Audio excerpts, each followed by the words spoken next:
Windy City Women.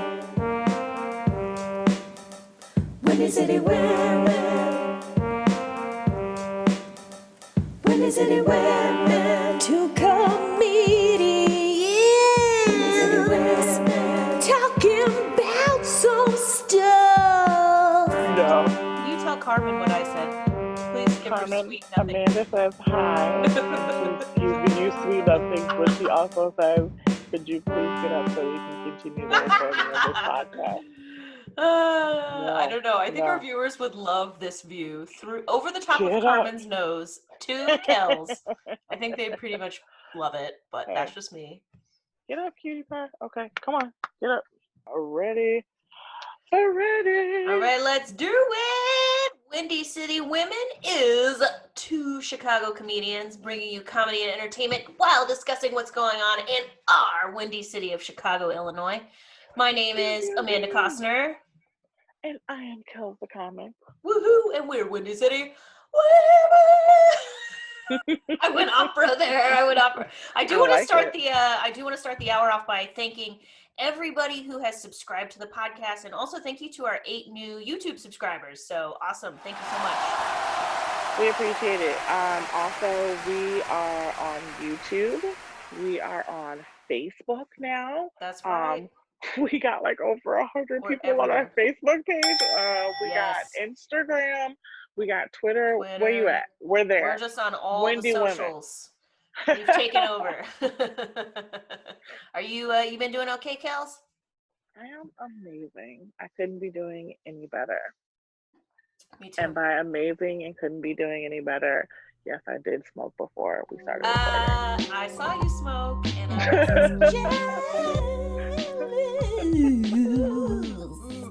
I gotta be honest with our listeners. We're going to be interviewing a cannabis business owner later, and I am down to smoking resin balls right now until my tax returns come back.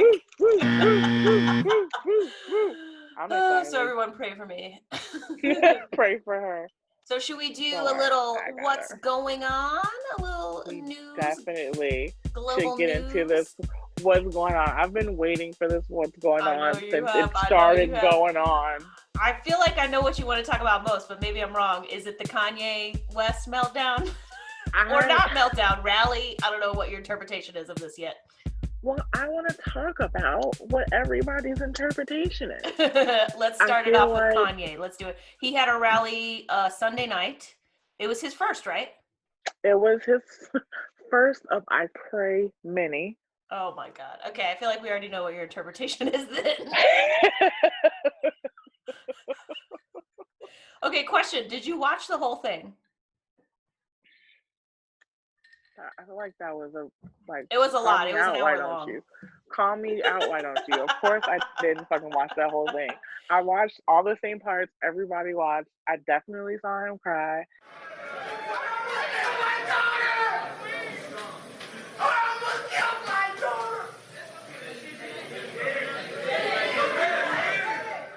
When I saw, first of all, I didn't even know what was happening, which I was offended. I feel like Kanye West should text me before he moves out and does anything, but we'll talk about that later.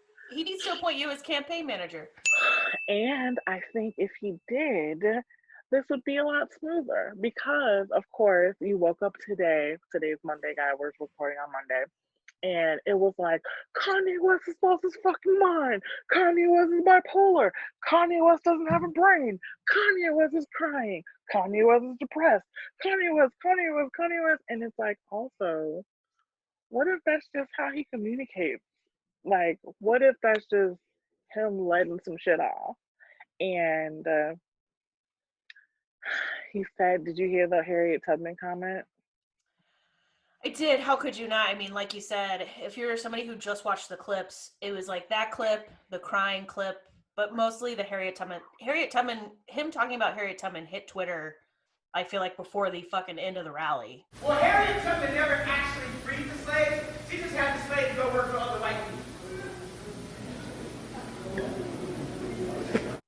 And so here's the thing. I feel like Kanye West walks on stage and everybody goes with their phones. Like, okay, I know he's gonna say something that's gonna piss people off, and But just like, so you know, that was like the very last thing he said before he left. That was in like the last like exactly 4 minutes of the rally. that. But first of all, I feel like people were like already. He had made a statement about he had cried about his mom saved his life because his dad wasn't there, and then he had made a comment about like he almost tried to kill North.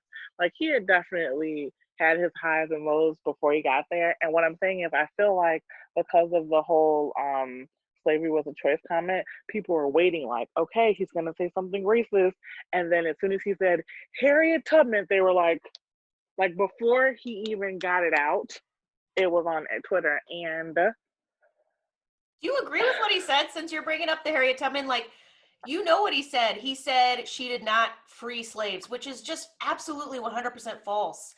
Yes, maybe people who were freed had to go work for white people, but she was like, she had to keep a gun on her. She was like, she had an arrest warrant. She helped people cross the border. She was a part of the Underground Railroad. Like, this is in my opinion, a somebody who should be revered and heralded.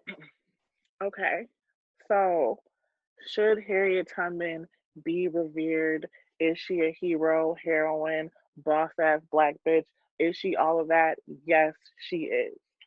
Did she free slaves? Yes, she did.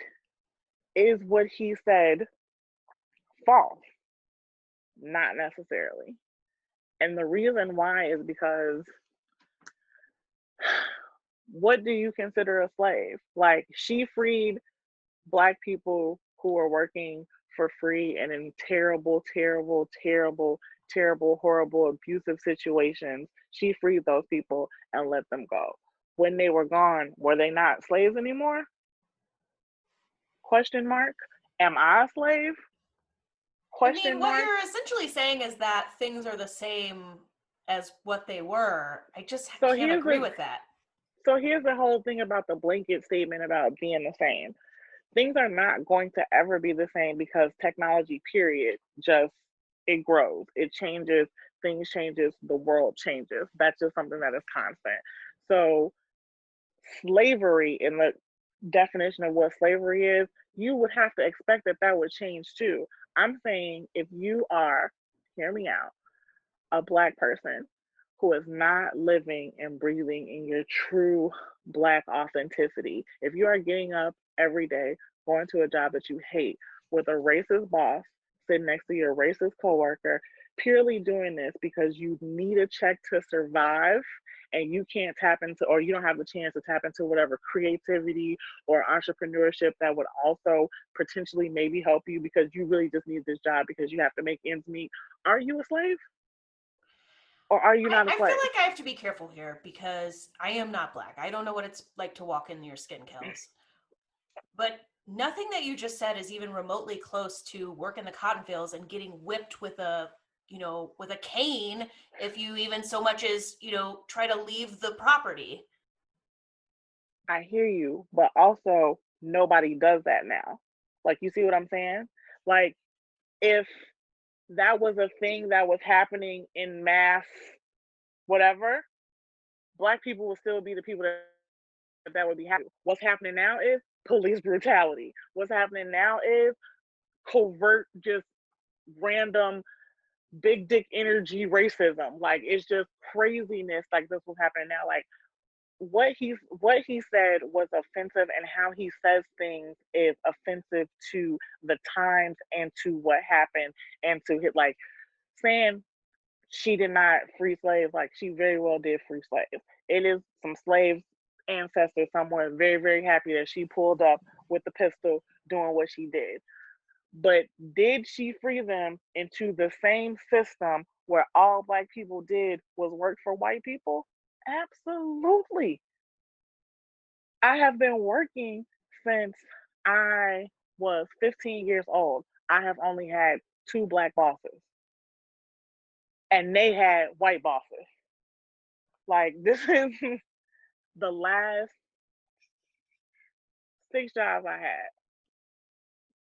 Either the boss or the person over me was like blatantly racist.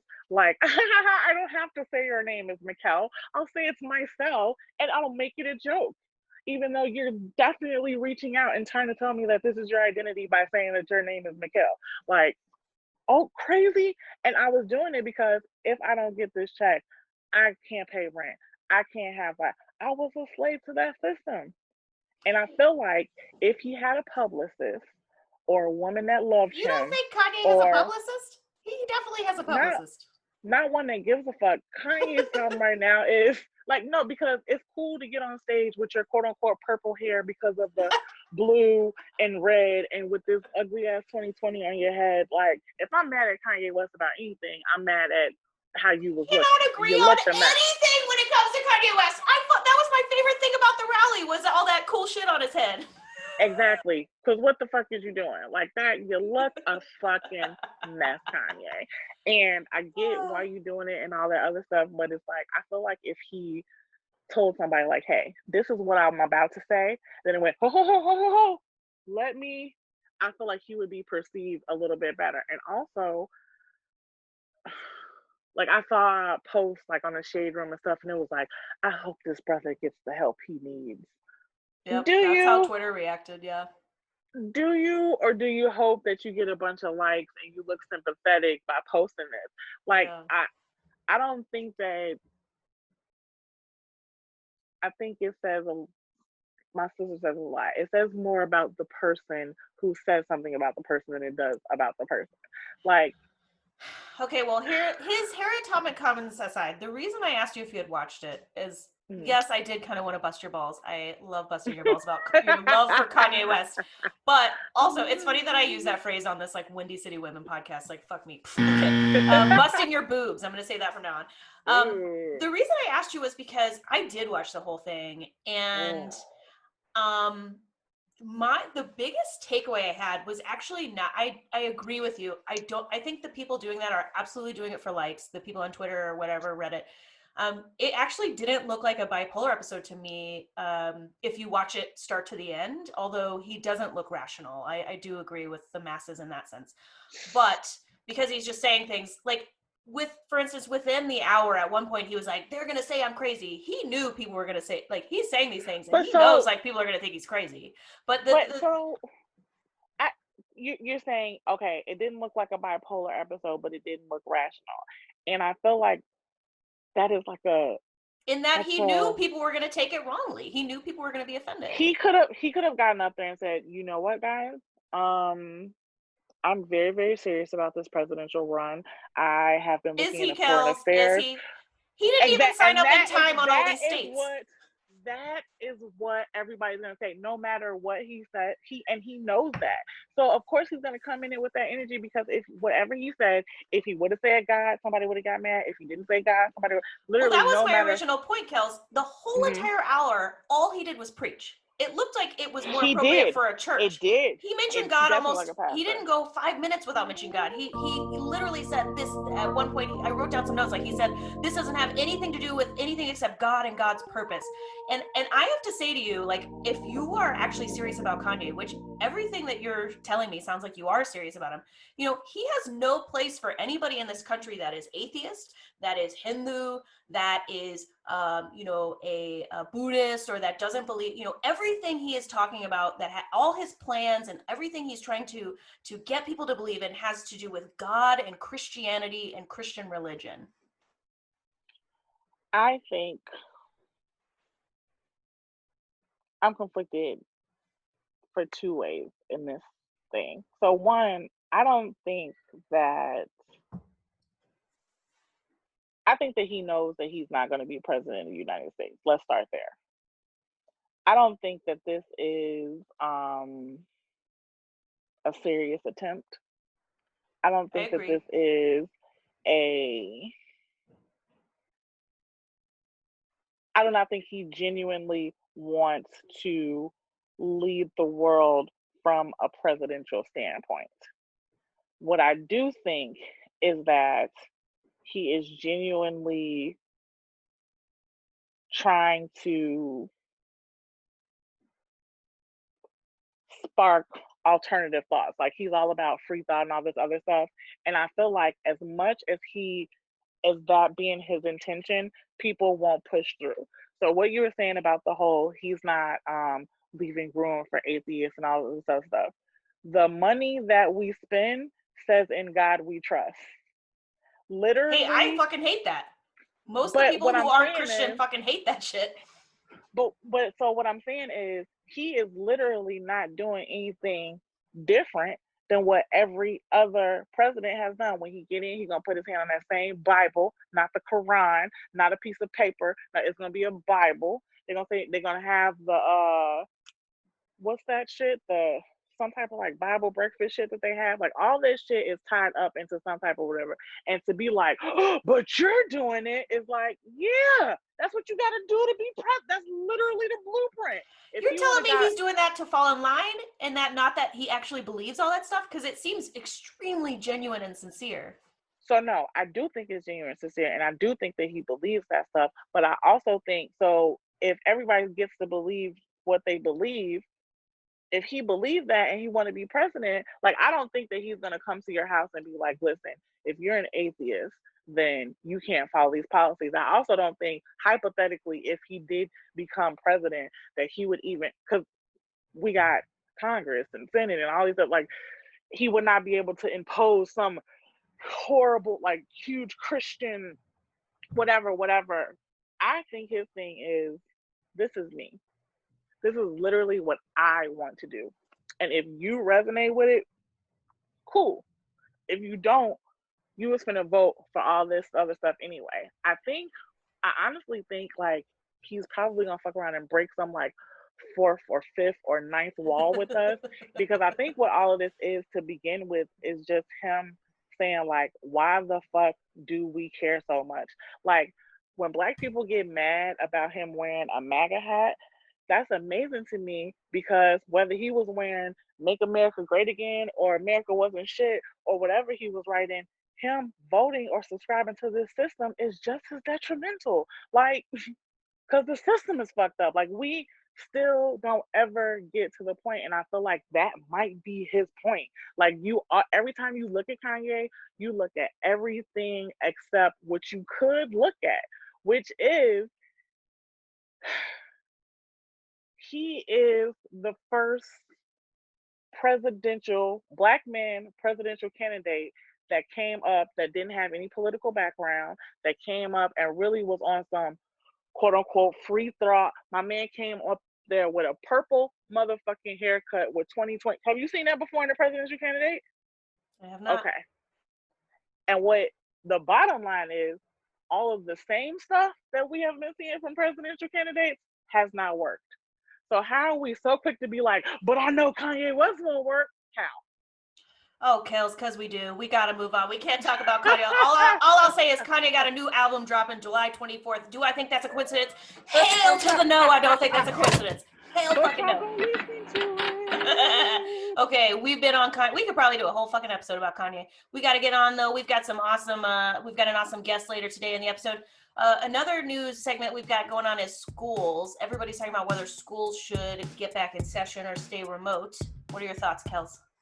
I think that kids are germs. I think kids are probably the nastiest things on earth next to nasty. And that is before COVID. So if you want to send your nasty little germ sponge kids to school around other COVID, because the other thing that we're not talking about is people don't send it, or people of course send their school so kids to school to learn, but also the reason why job schedules are from 9 to 5 and during these times of school is because this is where I need my kid to go because I'm going to work. So it's very well going to be a handful of trifling ass parents who going to see they sniffling nasty germy ass kids but got to go to work and going to drop them right off at school. And I think that it is disrespectful to say, what? Bring all your kids back into school. Come on. For the teachers or for the kids? No. I think it's disrespectful for everybody. I don't think the teachers should have to teach in that environment. I don't think the kids should have to be in that environment. And I don't think that parents should be in a situation where they should have to choose whether or not their kids should have to go to that environment. I think the whole situation is disrespectful. I agree with you, but what about all these parents who what do they do with their kids? It's been a year almost. It's going to be a year. I know, right? Learn their names. I don't know what to tell you. You had them. like that's Learn their part of names. it. That is the solution. Did you know Nicki Minaj is pregnant? I saw that shit. What a reaction. What a congratulations. Are you not on team Nicki Minaj? Girl, hell no. I'm not either, but I didn't know you were so anti-Nicki. It's not even anti-Nicki. I'm trying to figure out, is it going to be a baby or a Barbie doll? Because she is 75% plastic. She truly is. Like, get your ass out of here, Nicki Minaj. Next, where's the other hot topic? Chicago protestors, our backyard here, made national news trying to tear down the Columbus statue. Did you see the video footage? It was like really intense. I did. What do you think about that? I don't want a Columbus statue.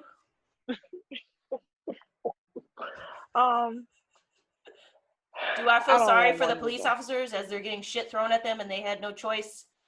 No, because they chose to be police officers. Would I be the one doing whatever they're doing? What really stood out to me? Did you see the picture of Miracle Boyd with her teeth knocked out by the police? Mm-hmm. That was the most shocking thing to me. I think that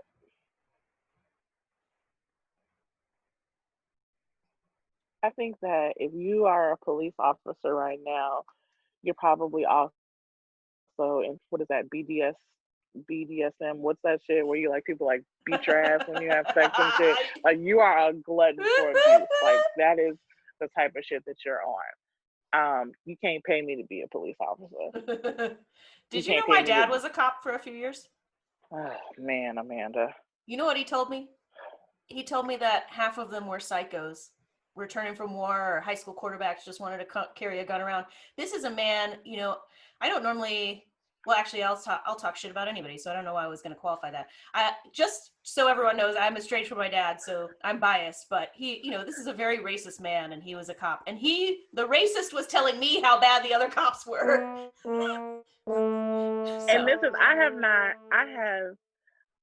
a truth moment right fast. So there is a black female cop that I know personally. And nobody really knows she's a cop, so this isn't giving it away. But when we were thinking about the podcast, I was like, ooh, we can interview her and she can like tell me. And she was like, girl, no, absolutely not. And I'm like, well, we won't use your name. We won't use your voice. And she was like, still no. Like, it's not even, it's so fucked up. It's fucked up. And then I've heard from people who are like, I just had to just straight quit. Like, and people have said police is fucked up. I know people have said the police fucked up. Also, the police was created from the spawn of racism. Yep. We've discussed that in some of our past episodes. Yeah. But nobody thinks it's anything wrong with the police. And nobody thinks that it is something to look into as far as these random, like, I don't think that the Columbus statue, I think it may be about like Columbus, right? But I also think that like people are like this right now. COVID has people like this, like people. I think somebody drove past the statue one day and was like, you know what? Fuck this.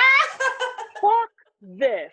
And I feel like that's just the regular energy of everything. Like, people are just like, fuck this. And if I had to be a cop in this type of energy, that's really weird. But I think that energy needs to be funneled differently. Like, do I give a fuck about a Columbus statue? No. But also, what's up with Breonna Taylor? Breonna Taylor, I mean, to be honest, they were happy to there's all kinds of stuff budding. I don't even know all the details to get into it, but there's some corrupt shit going on that they're just now trying to uncover. And that's not, every time it's like, what's going on with that? Oh wait, let's knock down the statue. What? And I feel like things. It's like what you were saying last time about it's like, like, I'm gonna give you maybe kind of like this thing, or I'm gonna show you this thing. Like, yeah, you feel empowered because people want to take down the statue and like, yeah, yeah, whatever. All right, and go to sleep. We're not gonna say anything about Breonna Taylor. We're not gonna say anything about like, like it's still some fucked up shit going on. Speaking of fucked up shit, this wasn't on our list, but I'm sure you've heard about it. Like Trump is sending they're not going to be wearing uniforms, federal agents down to Chicago now, and people are saying that they think he's trying to start a riot to make Lori Lightfoot bad, which will be our perfect segue into our Lori stories. But what do you think of these federal agents? Do you think like we're going to have a riot? Yes. Short answer, yes. I think that that's what Trump before Lori Lightfoot had been on Chicago's ass. Like every time he has a hard on for Chicago, and I don't know what it is or why it is. I think he probably came here and we was like, you have bad hair, and then like he never got over it or something. But you come here, you put your raggedy ass hotel, whatever residency up here, and then you shit on us every time you get a chance. And then also, he came to when he was running the first time, he tried to speak. I forgot at what college, and they were like, no, you come here, we're gonna fucking beat your ass. And I think that like he takes things very personally. So Yeah, he does. also Chicago ain't no hoes. So if you wear the wrong pair of shoes and we think you a secret federal agent, if you got the wrong accent or something, and this has already been put out in the air, I feel like you might get your ass beat. And rightfully so. I'm going to just be honest with you. Rightfully so, because it's just like I said, some jobs I won't take. If Trump came to me and was like, hey, will you pretend to be a... No, that's dangerous. Yeah. And for what? You're just inciting hatred. And that is what, not to get back on Kanye West, but in Trump's spare time, he's like, also, while I should also be doing other things that are matter, let's drop some bullshit off in Chicago that could potentially harm and kill people. And it's like, at the very least, I don't think Kanye West would do that. At the very least. We are never going to agree with this. I don't know that Kanye would be worse than Trump, but I don't agree with you that he would definitely be better. We are going to have to agree to disagree. We're going to agree to disagree, but I don't think that there's a such thing as a like better. Like I think the president role is a shitty role. Like once you become president, I don't like to me personally, like as a Black person, I do not have a favorite president yet. I don't think anybody can blame Kells for that. Okay, let's move on to Lori stories. Stories is the epitome of like Black people working for white bosses. Like she just wants to do good, but then it's also like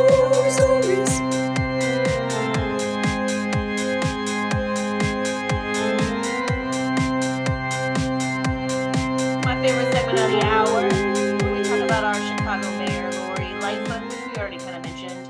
We got a couple stories on Lori. The first one that happened earlier is she called the White House press secretary, Kayleigh McEnany, or however you pronounce that lady's name. She called her a Karen. She called her a Karen, and rightfully so.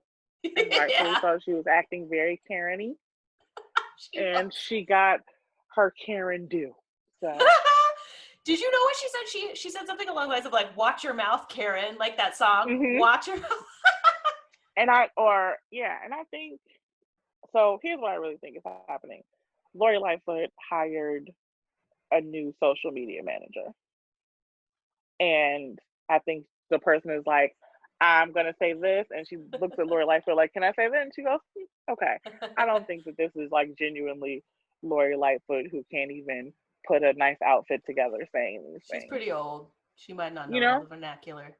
What do you think about her closing down on Friday, this Friday, same day that Kanye's new album drops? Lori Lightfoot is, we're not totally going back to close down, but like might as well be. It's like super, super restrictive as far as restaurants, bars, and gyms. We're not quite where we are today. as we're recording and as you listen, if you're listening on Wednesday. Yeah, it's going to be kind of back to closed down. I think I have told you this. I think she has told you this. I think Pritzker has told you this. I think, goddamn it, insert anybody here like saw this coming. I feel like Not Trump. He says it's going to disappear still. And the thing about it is, what pisses me off about Trump is like he's not gonna get it right. Like Ivanka might get it, or one of the other nerds might get it, but he's not gonna get it, and he's still not gonna believe it. And like I just like he's definitely like the COVID candidate, right? Like if anybody should get COVID, it should be the Cheeto, but it doesn't work like that.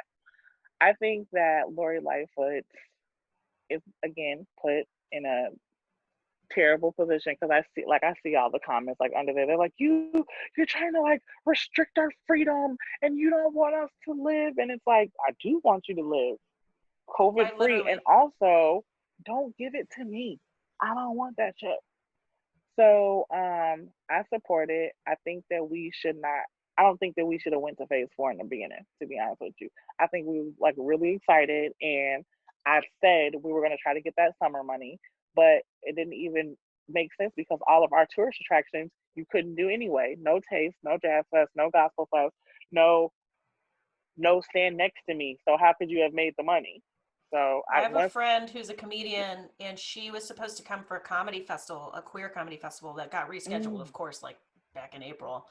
But she was like, maybe I can still come. And, ultimately I decided it wasn't safe. But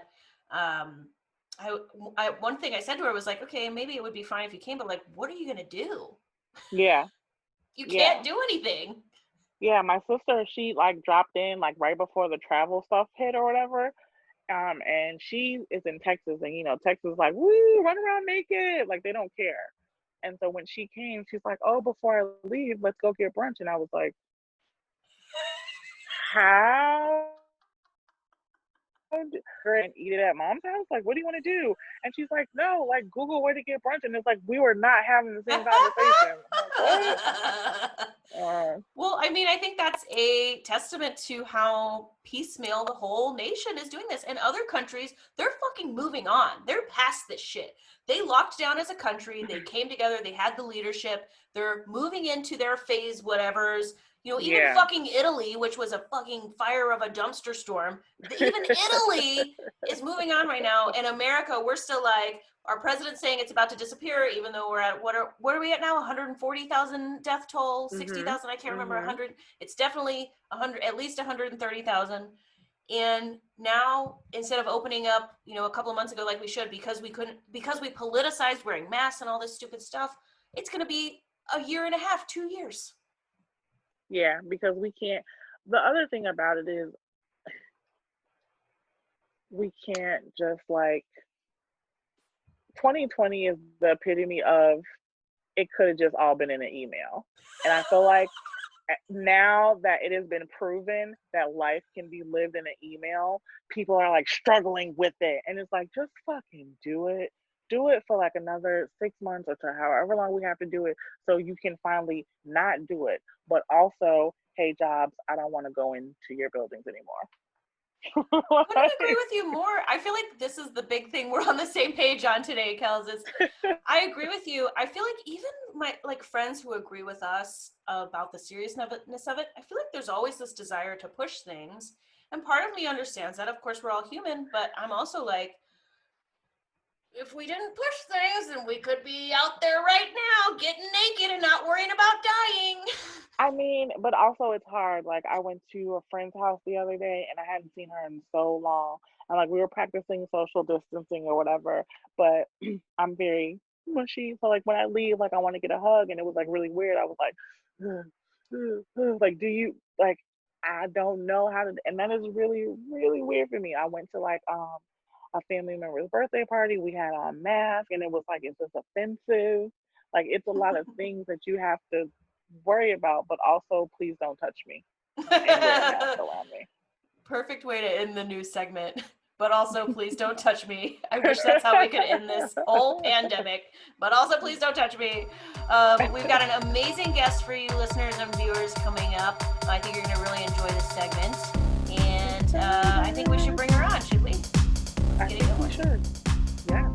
All right, listeners and viewers, you can follow our guest today at Celestial_Confections_Chicago on Instagram.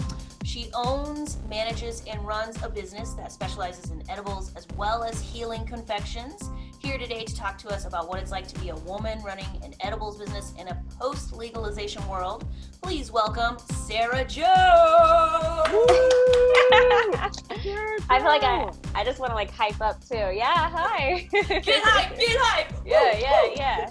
Just ready. Hello again. Thank you very much for having me. I really appreciate it, and I'm very excited to kind of tell you all about it. Yeah, we're excited to have you on. I don't know if you probably already know this. Kells and I are no stranger to things that contain the weed. I literally just watched Kells' boyfriend pass her a blunt. Had to get ready for the show. I did milliseconds before I joined. Absolutely was smoking as well. So Yeah. we're all there. Awesome. Yeah. The only realistic is that I was like, I don't know if I can manage a phone and a pipe at the same time. Honestly, I'm very clumsy. Things just might fly. So I was like, let's act professional. We feel your pain. And you know, this is the most professional podcast, so we appreciate that. Yeah, literally that's how we market it. The most professional podcast. That was going to be the name before Windy City Women. Honestly, you should think about using that. That's all I'm gonna I was say. just gonna say we're all three on the same page. I was like, Kells, we should change our name to the most professional podcast. I kind of Totally. really like it.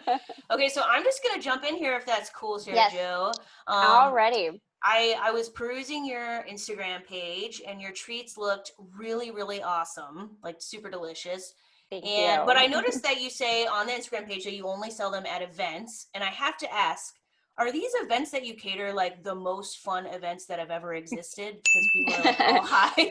That is a great question. I'm so glad you're starting with that because yes, they are the best parties I've ever been to in my life. I'm not gonna lie. What kind of And, stuff do you typically do? Yeah, so events are super interesting. So that's how I got started with my career, specifically in the cannabis industry.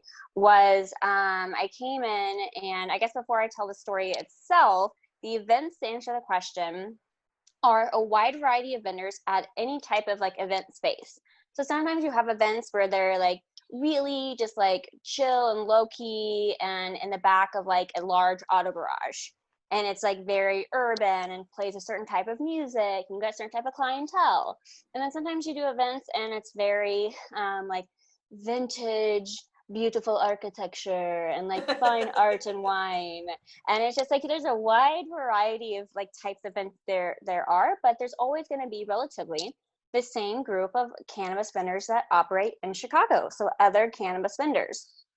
And it's a relatively like tight-knit community, thankfully, because Chicago is so new and it's just like developing and growing, that there isn't like buku's amounts of people in Chicago just yet. There's a handful, but yes, everyone kind of knows everybody, and it's just a big sesh party.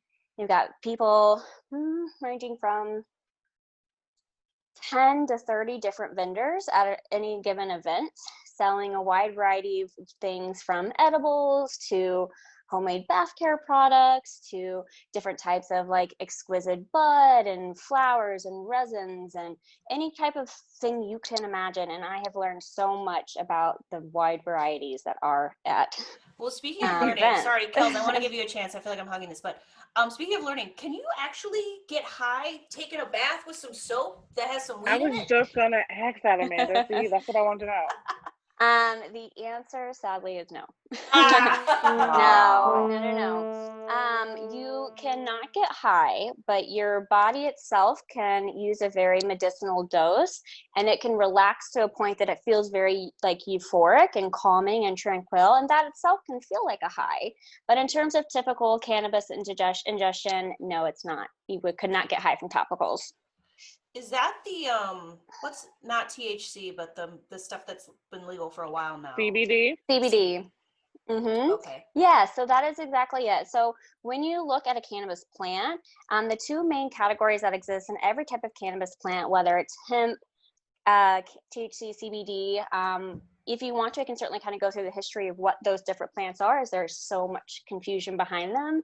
But you always have THC and CBD inside of a plant. One will be a little bit more dominant than the other. So you'll have different strains of cannabis plant that are specifically a high CBD, low THC component. And those are used for predominantly in anxiety and pain relief.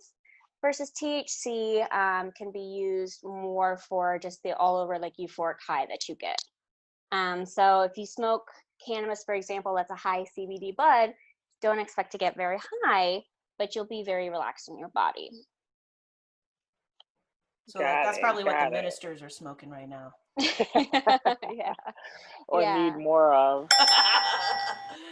Very true. Well, I noticed you have this awesome t-shirt on that says "The Badass Woman in Me honors the badass woman in you." Oh, that is so cool. That is so cool. So I just got this shirt yesterday. I love it. I love that you chose to wear that today. In light of that t-shirt, I gotta say, I kind of had a feeling that this was the case, but I did a little more research today. And like one thing that I find interesting is that, as you know, and I'm sure a lot of our listeners know, if you grow weed, it only produces actual weed if it's a female plant. So females rule actual literal cannabis. Literally. When it comes to the industry, females seem to really be taking a back seat to men, particularly white men. Do you agree with that? That's a really interesting topic. I love how that like you just kind of like eased into it and that like nice flow of like females rule the world and then that was good. Also, it's very true when it comes to the plant itself. Yes, it is a feminized plant that produces good quality inducing bud.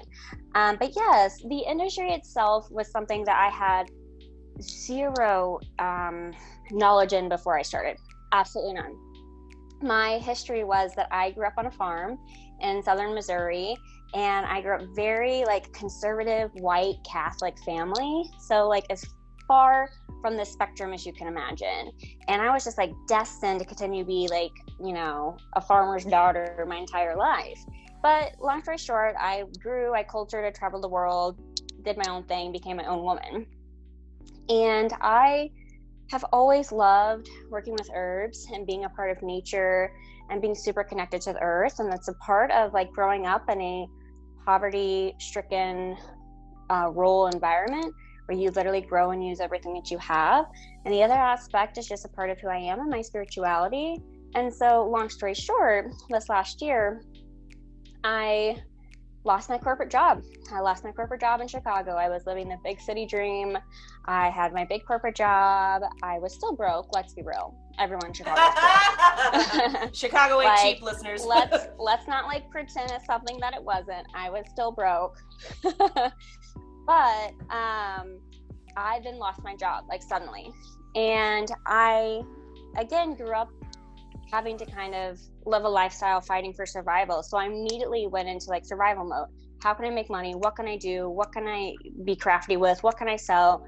Just anything and everything. And I would already at that point in time to my friends had started kind of making edibles and playing around with it. And so it just kind of was like, okay, well, I'll just do this. I can sell to my friends or whatever. And that quickly grew to networking my ass off, just meeting and talking to everybody and being willing to just like give anyone my information just to learn and grow from. And I eventually networked enough to be a very established female cannabis business owner in Chicago, you know, a year later. And it's nothing like I don't think anyone could ever prepare you for, but you could say that about any industry, honestly, any kind of career that you start. But are there other female owners, like when you go to these events? There's few, but not a lot. So that's a thing. And I know I'm kind of like roundabout answering your question, but it's kind of, you need a basis to understand some of it. That at these events, I had started working one and then I just networked and then eventually more people would say, hey, do you want to join this event? Do you want to do that event? And eventually it just got to me booking events constantly. And I learned immediately, A, you have to have some sort of like customer service if you're going to sell at an event. It's selling. And C, I didn't know buku's amount about the cannabis industry. So I knew walking into it, I'm going to need to learn really, really quick education about the cannabis industry. What historically has it been like for other cultures and other people? What are the products that are coming out? What are politics? What is modern legalization? What is everything that you can imagine? I needed to quickly educate myself if I was going to even remotely be a quote unquote successful hustler in the meantime, while all this madness in the world pans itself out. That's kind of how all this like trickled. And I am always one of few women ever in a room at an event. It is still predominantly a male-run industry. It's always very often looked about because it was almost like this like brohood in a way, if you think about it. It was a brohood of the development of the cannabis industry. All of our female listeners just collectively threw up a little in their mouth. I definitely did. Yeah. And but then, without getting too deep into politics, you go back into the 1960s and 70s and you go through terrible situation with civil rights movements, and the drug gets hardly, illegalized and yada, yada, yada. But long story short, to answer your question about how is it ran by men? It is still run by men. It absolutely is. And to be a woman, you have to prove that you're educated, you know your numbers, you've been there a while, you're not intimidated to be there. You're not going to be told that you're incapable of understanding this, deep sociological culture of the cannabis industry. You just have to be strong and you have to be firm, and you just say, I'm going to stay here and I'm going to be humble, I'm going to be kind, I'm going to be open-minded, and I'm going to listen, and I'm just going to just play it out. And that's what I've done. And there are specifically two areas of the cannabis industry: the legal corporate side of things, and then the underground sector. And the underground sector has been there for decades. It's been there for a very long time. They were developed strictly out of a oppressed group of cultures, essentially, from the African American population to the Latino population and many others, who were put into an area of lesser than equal opportunity for income. On top of the fact of all the horrific judgmental stigmatism around the plant and people getting arrested and put in prison and everything that's happened, there are two sectors. So the underground sector is predominantly made up of decades I'm of sorry, this culture. not to cut you off, but when you say underground sector, do you mean like as far as like these events have been going on underground and like we didn't know, or do you mean kind of like instead of going to a dispensary, people are purchasing these things underground? Is that what you Very good question. Thank you for clarifying. Definitely both. Okay. So there is an underground sector that is literally a large sub community of people. And there's hundreds of people in every single state that exist, either having their own small businesses, selling, distributing, making cannabis products. They specifically, this sector that's existed where they do have these underground parties, or you have just like selling from networking and knowing people, or however people are getting business doing this. There's this entire community of people that lives in this area. This is our industry. This is where we work. This is what we do. These are the people we network with. This is how we're making money. How do clients find out about this underground network? Like, I want to be at these events. Like, yeah, like I've never gotten an email about this event, and I'm pretty pissed about it. So, yeah. I mean, it's just based off popularity now. So we're not popular, is what you said. Okay. I mean, that's what I said. Yeah. Yeah. Okay. All right. Yeah. So that it can be tough. That's like the fine line. As they're challenging to get into. You have to network enough. Sometimes it's very secret. It's like a secret society in a sense, because they have to stay safe. You can't have this sometimes. It sounds like absolutely. Okay, cool. Mm-hmm. I started in the underground, and I am still not a I'm still working towards all the licensing. It's a very long process, especially since Illinois just legalized just 7 months ago. It's a very long process, and there are many steps to get to it. So I'm still, you know, overall, I've had this experience having to maneuver through this whole system, this whole ginormous system. And the reason that this underground community existed was out of, you know, survival. Honestly, it was people were stripped of rights to sell in a legal way. They were completely oppressed, and they were labeled into these horrendous, endless amounts of names to criminalize it. And so when I went into this community, I not only had no idea that I would learn so much about the true culture of this community, but to be very kind and cognizant of what my presence means right now, being a part of that culture. And I take it very seriously, and I have so much respect. And it is really odd when you, I've learned, you know, being at these events, and you walk in, and often they are of an urban setting, and you look around the room, and I'm literally, not only this happened, I told Kel this story just 2 weeks ago, I am one of 4 women in the entire room of 50 people, but I am the only white woman. And it's a very interesting thing. There are so many Are you things saying you like need most of the people at these underground events are Black or not white? I would say it's not white. Not white's Okay. the best way to answer that. Predominantly, it has been the Hispanic community and the Black community. Yes. Do you And feel I still welcome? didn't get an email. Ah, Kells! I'm pretty pissed. Okay. Pretty pissed. I mean, I have to Right? say, that's real shitty. I have to admit, you should have got the email. God. Oh, but you're a girl, Question. though. But you're Did you, Sarah Jo, did you watch that documentary on Netflix? It's called like Mountain, Weed Mountain, or basically it shows people who have been underground, and it shows is it the the process. farmers in Oregon? Is Yeah, that the one well, you're talking about? these are in California, but the whole documentary basically just shows how hard it is for these weed farmers to go from doing it illegally to try to get above the law to try to do it legally. It's so expensive that they're like the farms are like going under, and they're not able to handle all the fees and stuff like that. How has it been for you trying to be a part of both worlds? Yeah, absolutely. You couldn't have said it more clear. Those same struggles that are in that end of this industry also exist where I am as well.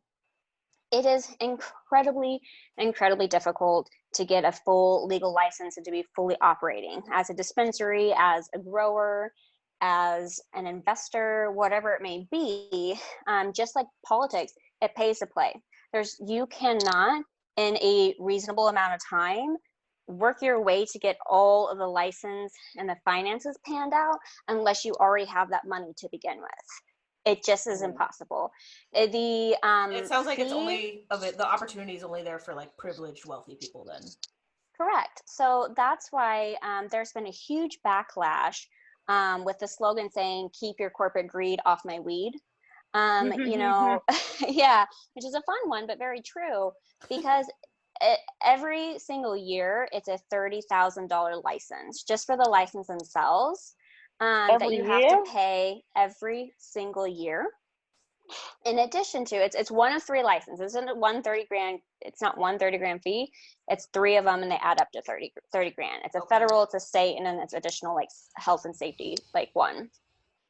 And in addition to that, you have to have a confined legal building that fits all code conduct. You have to, if you're an edibles baker, you have to have an FDA Food and Drug Administrated license and operating community like facility, like a corporate kitchen. There's so many things that have to go into it that it's incredibly challenging. And in addition to all of this scientific advancement that has happened in, you know, the cannabis community, whether it's the different ways that we created products or different ways that we extract or the different strains, yes, a certain amount of that has been strictly huge scientific research, but a lot of that is a development that has happened over decades in the underground community. We did that work in finding all these different products because we were surviving under our community. Why are the licenses so expensive? Is there any justification? I think the licenses are so expensive because for a couple of things. It's about taxes.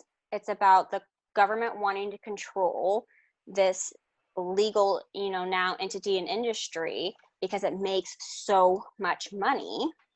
And the other thing is still the stigma behind cannabis, that it holds this nasty, negative, horrendous connotation.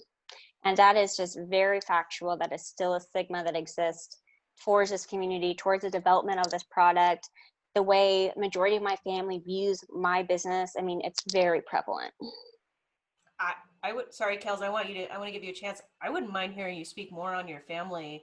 Do they know what you're doing for a living?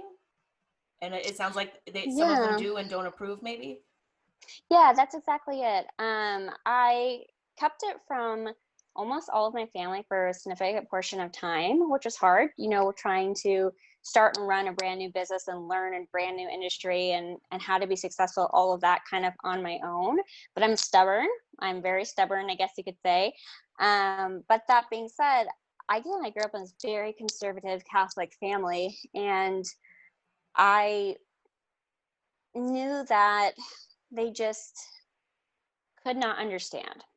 It's not that they, I don't know, it's a touchy subject and has caused a huge rift because eventually what did happen, and in time, a majority of my family found out. My mom approves, my sister approves. I've got my good soul, close, support system. But in terms of aunts, uncles, grandparents, they did eventually find out, and they were very negative. They, immediately judged what I did without ever asking me, to talk to them about my business, why I'm here, what I do, what I believe in, what does my business actually stand for.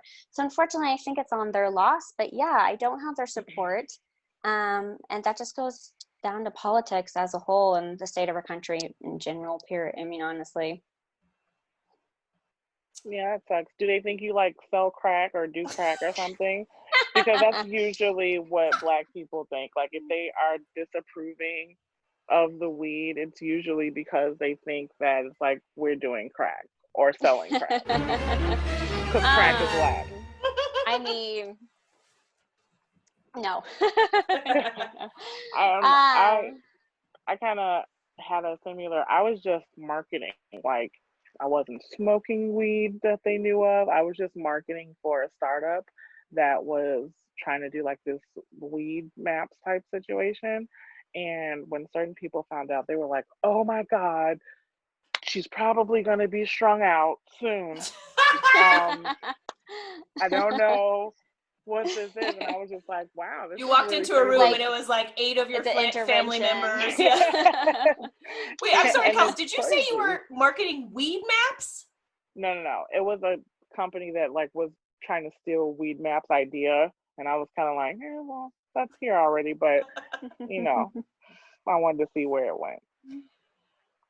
So how do you deal with that, Sarah? It sounds like your mom and did you say your sister approved? Yeah. But so is it just awkward, or are they confrontational at Thanksgiving? What happens?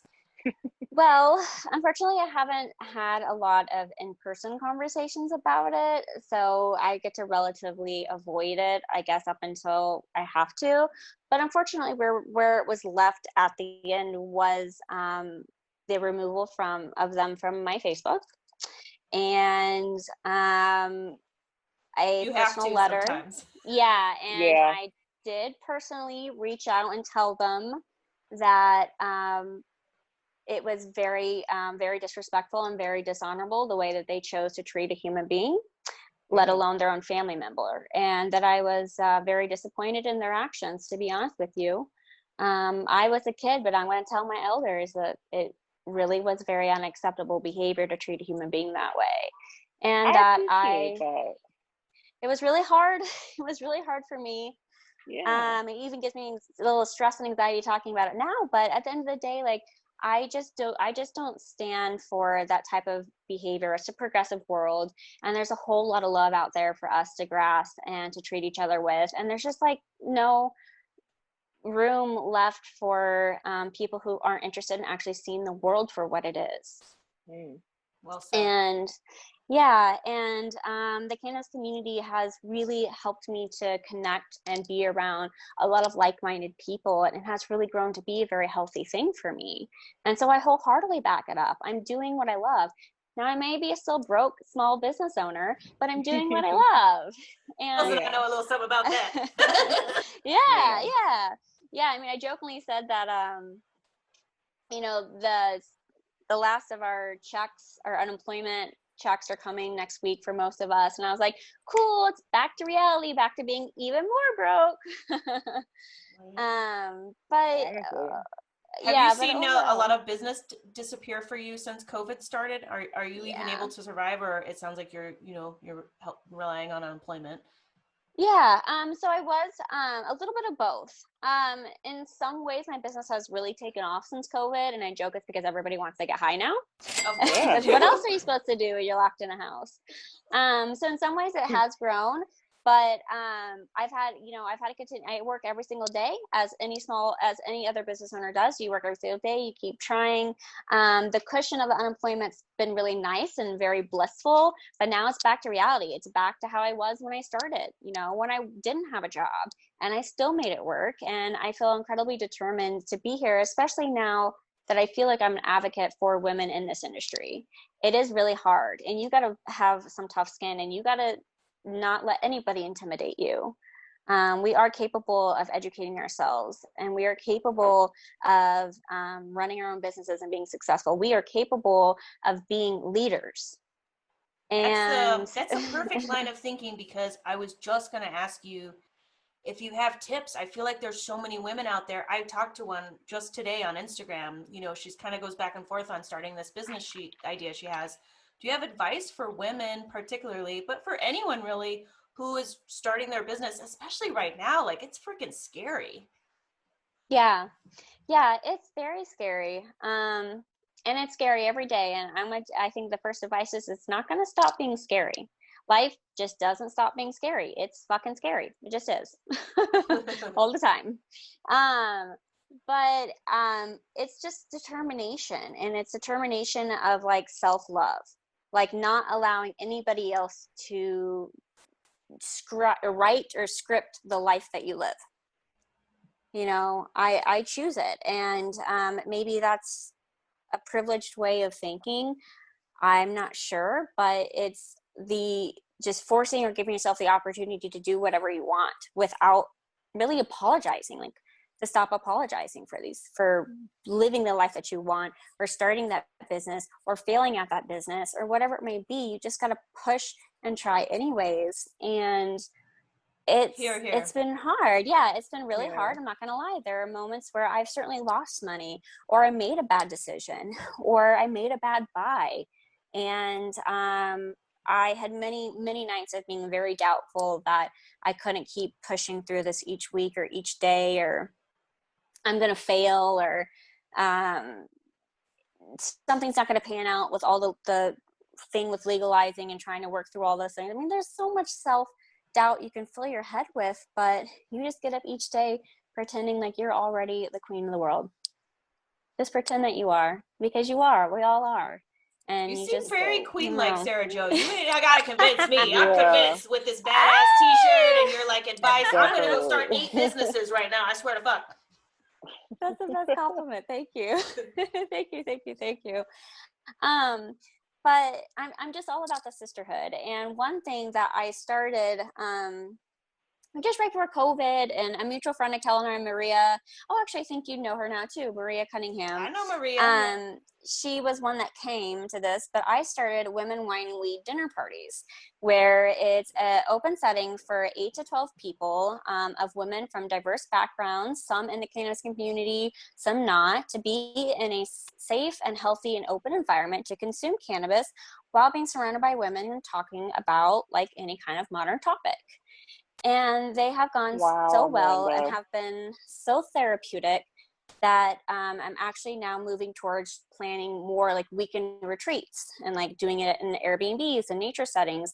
And it's a part of my business. It's a part of like overall spiritual wellness. Is I'm here to just help continue to be the most raw and open version of myself in order to be raw and open connected to the universe and to the end. It's just so much a part of my business and who I am and how I run things. And I did a tarot reading right before, you know, we started this, and I pulled a card, and it just, you know, talked about, you know, it literally said, be yourself in the community, be who you are, like be already who you are in your community, like you are it already.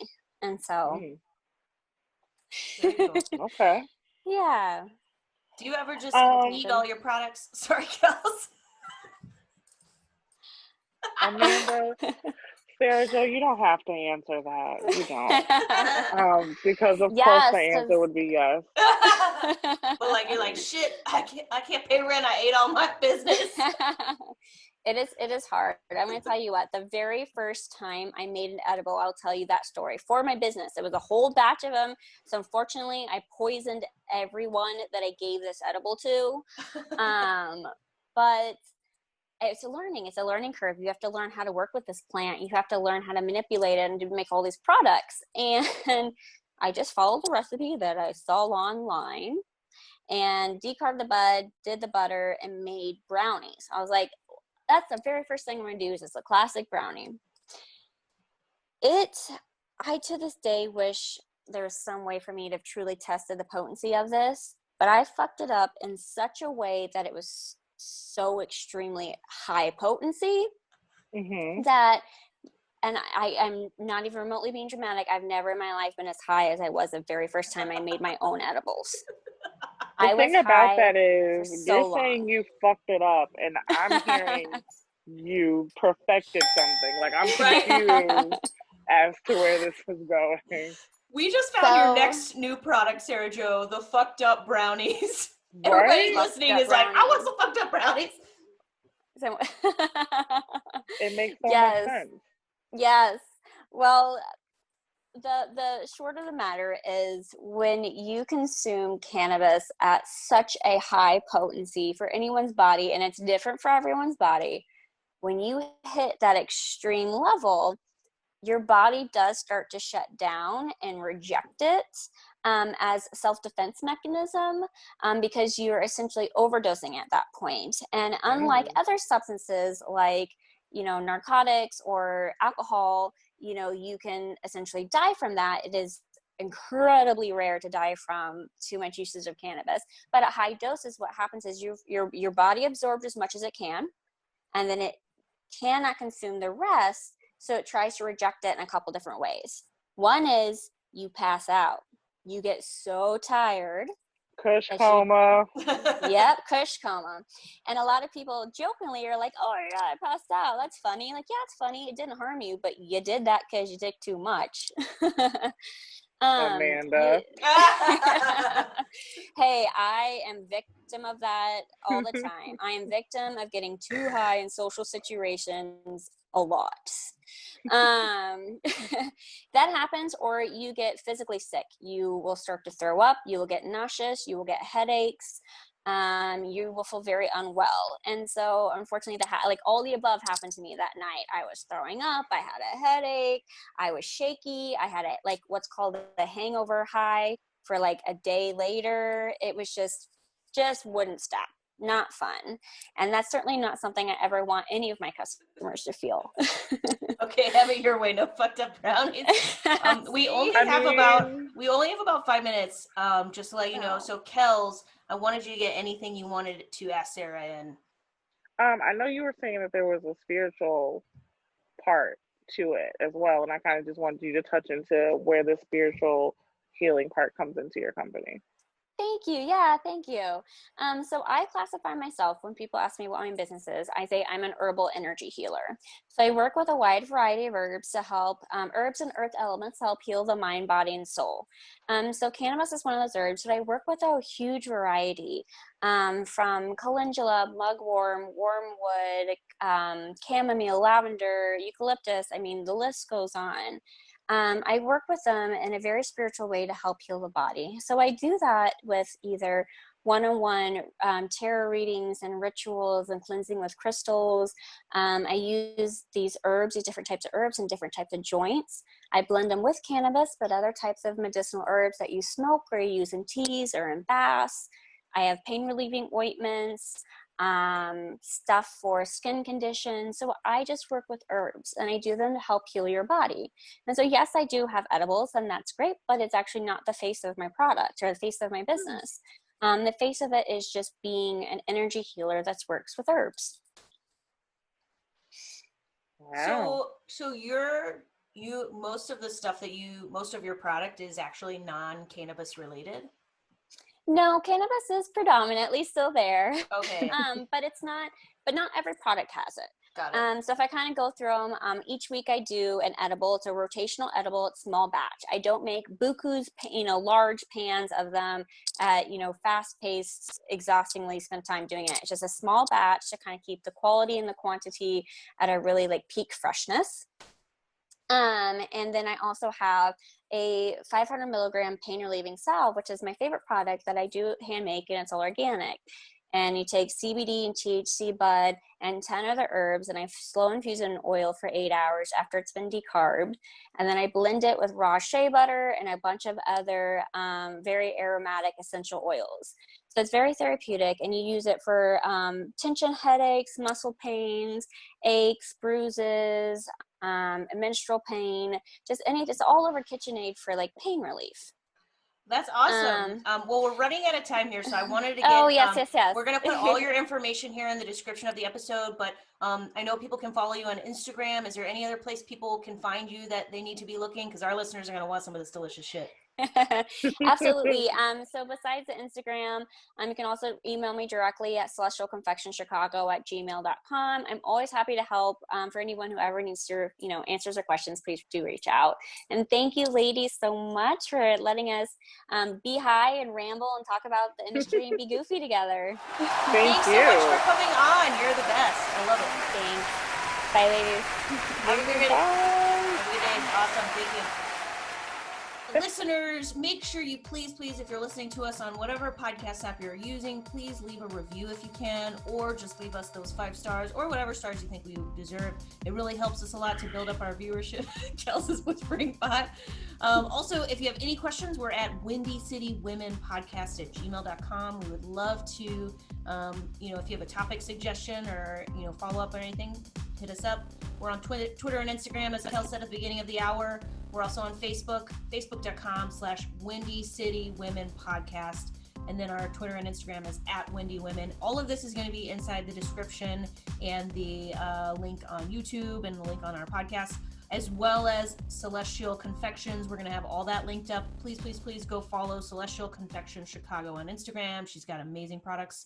And also make sure, if you want some comedy in your life, we are 2 funny comedians running our own comedian business.